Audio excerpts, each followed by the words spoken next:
Hello guys, welcome back to my YouTube channel. അപ്പോൾ എല്ലാവർക്കും തിരുവോണ ദിനാശംസകൾ. ഇന്നത്തെ വീഡിയോ എന്താണെന്ന് വെച്ചാൽ നമ്മുടെ ഓണത്തിന് തലേന്ന്, അതായത് ഉത്രാടത്തിനന്ന് രാത്രിയിലുള്ള നമ്മുടെ പ്രിപ്പറേഷൻസ് ഒക്കെയാണ്. പ്രിപ്പറേഷൻസ് എന്ന് പറയുമ്പോൾ ഞാൻ ഇതിൽ കാണിക്കുന്നത് പൂക്കളത്തിൻ്റെ കാര്യമാണ്. കാരണം നമ്മൾ തലേ ദിവസം രാത്രിയാണല്ലോ പൂക്കളം ഇടുന്നത്. എല്ലാവരും അങ്ങനെയാണോ അറിഞ്ഞുകൂടാ, ഞങ്ങൾ അങ്ങനെയാണ് ചെയ്യുന്നത്. തലേ ദിവസം പൂക്കളം ഇടും എന്ന് മാത്രമല്ല, തിരുവോണത്തിൻ്റെ അന്ന് ആ പൂക്കളം കളയത്തുമില്ല. നമ്മൾ അടുത്ത ദിവസമായിരിക്കും അതെല്ലാം മാറ്റുന്നത്. പിന്നെ പൂക്കൾക്കൊക്കെ ഭയങ്കര ഡിമാൻഡാണ്. നമ്മൾ തലേ ദിവസം രാത്രിയൊക്കെ പോയി നോക്കിയാൽ കിട്ടാനേ ചാൻസ് ഇല്ല. അതുകൊണ്ട് തന്നെ അന്ന് വൈകിട്ട് തന്നെ പോയി വാങ്ങിച്ചിട്ടുണ്ടായിരുന്നു. അപ്പൊ ഞാൻ ആദ്യം ആ പേപ്പറൊക്കെ നിരത്തി വെച്ചു. ഞാൻ വെളിയിൽ പോയി പൂ ഇങ്ങനെ ഇറക്കാന്ന് വിചാരിച്ചത്. പക്ഷെ അവിടെ വെട്ടമൊക്കെ കുറവായിരിക്കും എന്ന് വിചാരിച്ചാണ് ഞാൻ ഇവിടെ പേപ്പർ വെച്ചത്. അങ്ങനെ ഞാൻ പൂ പോയി എടുത്തോണ്ട് വരുന്നുണ്ട്. പൂ പറിച്ചൊക്കെ ഇടണം എന്നായിരുന്നു ആഗ്രഹം. കഴിഞ്ഞ പ്രാവശ്യം നമ്മൾ കുറേ പൂക്കളൊക്കെ നമ്മളിങ്ങനെ പറിച്ചുകൊണ്ട് വന്നിട്ടുണ്ട്. പക്ഷെ ഇപ്രാവശ്യം അങ്ങനെയൊന്നും നടന്നില്ല. അതുകൊണ്ട് കടയിൽ നിന്ന് തന്നെയാണ് വാങ്ങിയത്. അപ്പൊ അതാണ്ട് നമുക്ക് ഒത്തിരി പൂക്കൾ കിട്ടിയിട്ടുണ്ട്. എത്ര രൂപയ്ക്ക് വാങ്ങിയെന്ന് എനിക്കറിയില്ല.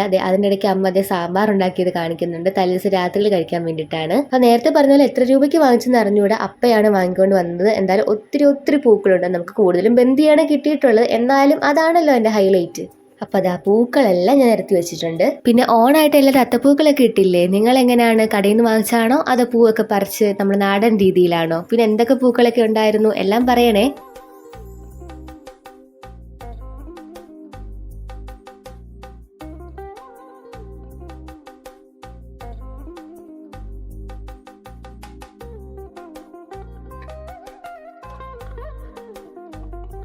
പിന്നെ എല്ലാ പൂക്കളും ഞാൻ തന്നെ മാറ്റി തിരിച്ചൊക്കെ വെച്ചുകൊണ്ടിരുന്ന രാത്രിയായാലും ഇട്ട് തീർക്കാൻ പറ്റില്ല. എന്നിട്ട് തന്നെ രാത്രി 12 മണിയായി ഇട്ട് കഴിഞ്ഞപ്പോൾ. അപ്പം ഞാൻ ദാണ്ട് ആദ്യം ഈ പൂക്കളെല്ലാം മാറ്റി മാറ്റി വെക്കാമെന്ന് വിചാരിച്ചു.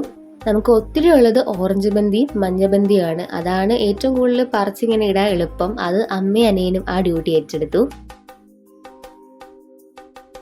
പിന്നെ കുറച്ച് മുല്ലപ്പൂ ഉണ്ട്, കുറച്ച് റോസാപ്പൂ ഉണ്ട്. പിന്നെ എന്താണ് ഇതാ ഈ പൂവിൻ്റെ പേര് കറക്റ്റായിട്ട് അറിയത്തില്ല. ഇതാ ഒരു പൂ, അതിൻ്റെ ഇടയ്ക്ക് ഒരു റോസാപ്പൂ വന്നിരിക്കുന്നുണ്ട്. അത് ഞാൻ എടുത്ത് മാറ്റി. ഈ പൂ നല്ല രസമുണ്ട്, പക്ഷെ എനിക്ക് പേരറിയില്ല. ബന്ദിയിൽ ഒരു വെള്ള കളർ സംഭവം ഉണ്ടല്ലോ, അത് വരാത്ത രീതിയിൽ ഇടുന്നതായിരിക്കും കുറച്ചും കൂടി ഭംഗി. അതുകൊണ്ട് അമ്മ അത് കത്രിക വെച്ചാണ് പിച്ചിയിടുന്നത്. അതുകൊണ്ട് തന്നെ അമ്മ പെട്ടെന്ന് പിച്ചിയിടുന്നുണ്ട്. ഞാനാണ് ഏറ്റവും പാടുള്ള ടാസ്ക് ചെയ്തത്. അതായത് വാടാമല്ലുണ്ടല്ലോ, വാടാമല്ലി ഇങ്ങനെ പിച്ചിടുന്നത് നല്ല പാടല്ലേ, അത് ഞാനാണ് ചെയ്തത്. ആ ടാസ്ക് ഞാൻ ഏറ്റെടുത്ത്. കാരണം അവരാരും ചെയ്യത്തില്ലെന്ന് പറഞ്ഞു.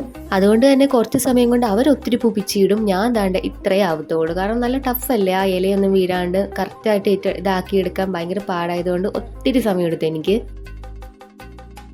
അങ്ങനെ ലാസ്റ്റ് നമ്മുടെ പൂക്കളെല്ലാം സെറ്റായിട്ടുണ്ട്. അങ്ങനെ രാത്രി ഒരു 10:30 കഴിഞ്ഞപ്പോൾ, ബിഗ് ബോസ് കഴിഞ്ഞപ്പോഴാണ് ഞാൻ പൂക്കൾ ഇടാൻ തുടങ്ങിയത്. ഞാൻ വിചാരിച്ച ഡിസൈൻ തുടങ്ങിയപ്പോൾ ഇതല്ലായിരുന്നു. പിന്നെ ഞാൻ ഡിസൈൻ മാറ്റി ഇങ്ങനെ ആക്കിയിട്ടുണ്ട്. അപ്പോൾ അത്തപ്പൂക്കൾ എങ്ങനെയാണെന്ന് കമൻറ്റ് ചെയ്യണേ. അതേപോലെ വീഡിയോ ഇഷ്ടപ്പെട്ടിട്ടുണ്ടെങ്കിൽ please do like, share and subscribe. അതേപോലെ തന്നെ മാക്സിമം സപ്പോർട്ട് ചെയ്യണേ. നമുക്ക് പെട്ടെന്ന് തന്നെ 10K അടിക്കാം. അപ്പോൾ അത്രേ ഉള്ളൂ. ബൈ.